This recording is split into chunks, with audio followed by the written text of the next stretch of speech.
눈동자는 거짓말을 하지 못한다. 말로는 거짓을 말할 수 있어도 눈동자는 거짓을 용납하지 못한다.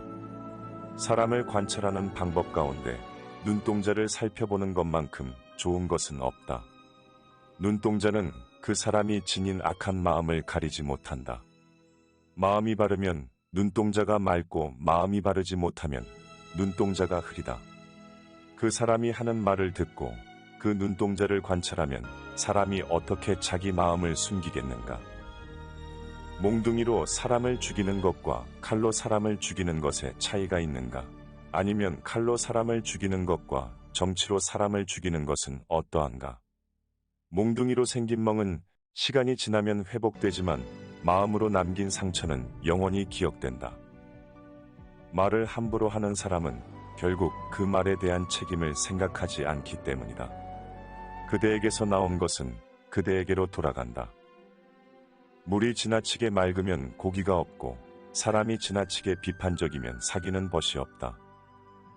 남의 좋지 않은 일을 말하면 거기에 따라올 후환을 어떻게 할 것인가? 남의 좋지 않은 말은 할 것이 아니다. 반드시 원망을 듣게 되고 재환이 자기에게 돌아온다.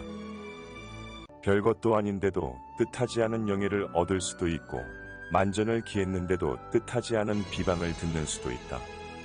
영예와 비방은 반드시 그 실체와는 일치하지 않을 수도 있다. 이것에 너무 마음을 쓰는 것은 어리석은 일이다. 하늘에서 비롯된 재난은 피하는 것이 좋고 자신에게 비롯된 고난과 역경은 피하지 말고 자신이 직접 해결해야 한다. 하늘의 재난은 피할 수 있지만 자기 자신이 불러들인 재앙을 피하며 살 수는 없다. 나에게서 떠나는 사람은 굳이 잡을 필요 없고 나에게 배우고자 찾아오는 사람은 아무 조건 없이 받아들이는 것이 큰 사람이다. 한고을의 훌륭한 선비는 한고을의 훌륭한 선비와 사귀고 한나라의 훌륭한 선비는 한나라의 훌륭한 선비와 사귀며 천하의 훌륭한 선비는 천하의 훌륭한 선비와 사귄다. 천하의 훌륭한 선비와 사귀는 것도 부족하다면 더 위로 거슬러 올라가 옛사람과 친구가 된다. 내가 누구와 사귀는지가 곧 나를 말한다. 내가 성장하면 그때마다 나와 어울리는 사람이 나타나기 마련이다. 그래도 내 주변에 어울릴 사람이 없다면 나에게 공감을 주는 책 속의 위인들하고 친구가 되어야 한다. 물러나서 조용히 찾아보면 배울 수 있는 스승은 많다. 사람은 가는 곳마다 보는 것마다 모두 스승으로서 배울 것이 많은 법이다. 벗을 사귀는 것이란 그 사람의 덕을 벗하는 것이다. 유익한 벗이 세 종류가 있고 해로운 벗이 세 종류가 있다. 정직한 사람, 성실한 사람, 견문이 풍부한 사람을 벗으로 삼으면 유익하다. 그러나 겉은 화려하지만 정직하지 않은 사람, 아첨은 잘하지만 성실하지 않은 사람, 말은 그럴듯하지만 실제적인 견문이 없는 사람을 벗으로 삼으면 해롭다. 은혜를 베풀어 나아간다면 능히 천하도 보전할 수 있지만 은혜를 베풀어 나가지 않는다면 자신의 처자도 보전하기 어렵다. 사람은 수치를 알아야 한다. 수치를 모르는 사람처럼 무서운 것은 없다. 수치를 부끄러워하는 마음이 있으면 그 사람은 수치스러움이 없는 사람이다. 개나 고양이에게 먹을 것을 주는 것처럼 꾸짖으면서 준다면 길 가는 사람이라도 받기를 꺼릴 것이다. 발로 차는 것처럼 준다면 거지일지라도 좋아하지 않을 것이다. 진심으로 베푸는 것이 아니라면 아무 은혜라 할 수 없는 것이다. 길은 가까이 있다. 그러나 사람들은 헛되이 먼 곳을 찾고 있다. 일은 해보면 쉬운 것이다. 시작도 하지 않고 미리 어렵게만 생각하고 있기 때문에 할 수 있는 일들을 놓쳐버리는 것이다. 지금 내가 당장 할 수 있는 일부터 시작하라. 아무리 깊이까지 우물을 파도 물이 솟아나는 곳까지 파지 않으면 그것은 우물을 버리는 것과 같은 것이다. 일을 해내려면 끝까지 해야 하는 것이다. 그렇지 않으면 아무리 고생을 해도 무의미한 것으로 되고 만다. 큰 효도는 죽을 때까지 부모를 따른다. 사람이란 어려서는 부모를 따르고 잘생긴 여자를 알게 되면 젊은 미녀를 따르고 처자가 생기면 처자를 따르고 벼슬을 하면 임금을 따르고 혹은 부귀를 따르게 되는 제각기에 따르는 곳이 있다. 힘으로써 사람을 복종시키지 말고 덕으로써 사람을 복종시켜라.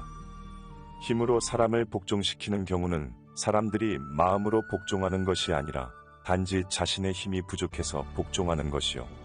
덕으로 사람을 복종시키는 경우는 사람들이 마음속으로 기뻐하여 진정으로 복종하는 것이니 마치 70명의 제자가 공자에게 마음으로 복종하는 것과 같다.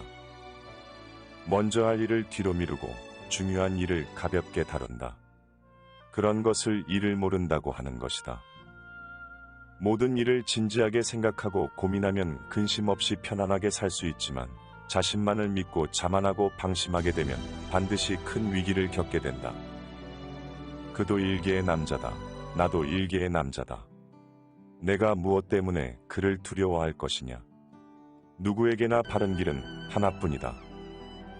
큰 뜻을 이루려는 사람은 자존심이 상하는 치욕스러운 상황일 때 꾹꾹 참을 줄 알아야 한다. 그러면 자신이 원하는 큰 뜻을 이룰 수 있다. 자기 몸이 구부정한 상태에서는 남의 몸을 똑바로 세울 수 없다. 자신의 지위나 권력으로 사람을 따르게 해서는 안 된다.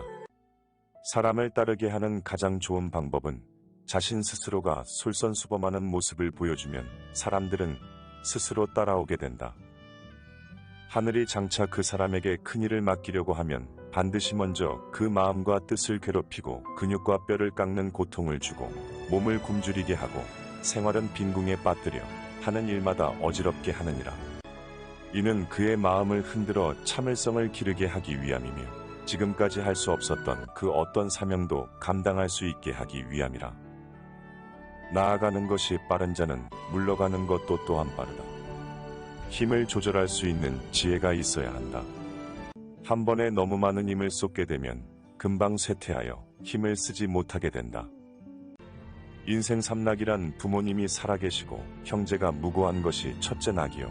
하늘을 우러러 부끄럽지 아니하고 땅을 굽어보아도 부끄럽지 않음이 둘째 낙이요. 천하 영재를 얻어서 가르침이 셋째 낙이다. 시기와 질투는 항상 타인을 쏘려다가 자신을 쏜다. 일이 잘 안 풀려 궁색할 때는 홀로 자기 몸을 닦는 데 힘쓰고 일이 잘 풀릴 때는 세상에 나가 좋은 일을 하라. 걱정 근심 속에 살아온 세상을 즐겁고 편안한 마음으로 떠난다. 맹자는 전국시대 유학자로 본명은 맹가다. 그는 공자의 사상을 이어받아 유학을 확립한 위인으로 오늘날까지도 공자와 함께 유교의 대표적인 인물로 손꼽히고 있다.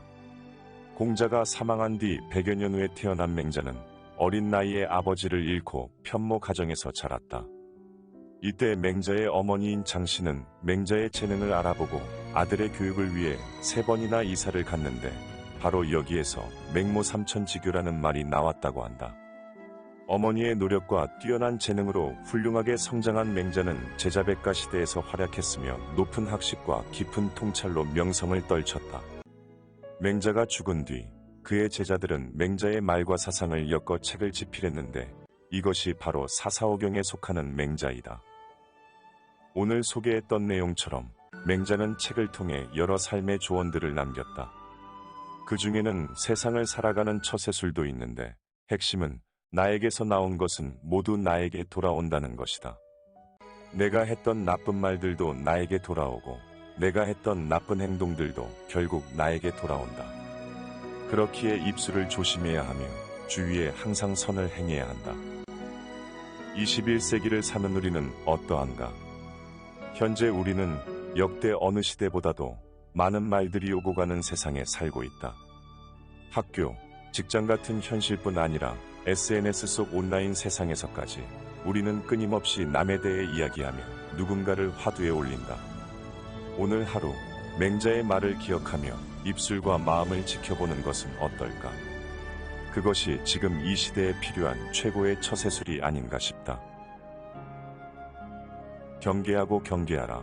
너에게서 나간 것은 너에게로 돌아온다. 맹자